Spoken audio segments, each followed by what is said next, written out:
BPL মানে আলো, উত্তেজনা আর উৎসব। কিন্তু বিপিএল এর ইতিহাসে এমন এক নাম আছে যাকে ছাড়া এই টুর্নামেন্ট যেন অসম্পূর্ণ। সাকিব আল হাসান।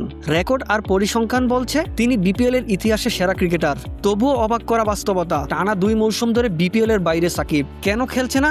এর উত্তরে লুকিয়ে আছে সাকিবের অনুভূতি। তিনি বললেন, বিপিএল মানে শুধু ম্যাচ নয়, বিপিএল মানে সতীর্থদের সাথে সময়। ডোমেস্টিক লিগগুলোতে খেললে নতুন পুরনো দেশি ক্রিকেটারদের সাথে দেখা হয়, একসাথে লাঞ্চ, ডিনার, আড্ডা। এই সময়টা নাকি ক্রিকেটারদের আসল আনন্দ।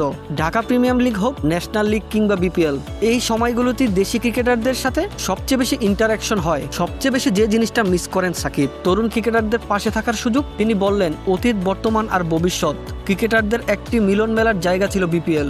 একদিনের জন্য বিপিএল এর দায়িত্ব পেলে সবকিছু বদলে ফেলতেন। এই স্বপ্ন এখনো আছে কিনা? সাকিবের জবাব কৌশলী। সুন্দর করে করতে পারলে বিপিএল আরো ভালো হতে পারে। শেষ 2 মৌসুম নিয়ে হতাশা লুকায়নি তিনি। তার মতে এই 2 বছর বিপিএল সবচেয়ে বেশি সমালোচিত। সাকিব বিপিএল মিস করেন, কিন্তু তার চেয়ে বেশি সমর্থকরা মিস করে সাকিবকে। বাস্তবতা যদিও কঠিন, হয়তো কখনোই বিপিএল এর মাঠে সাকিব আল হাসানকে আর দেখা যাবে না।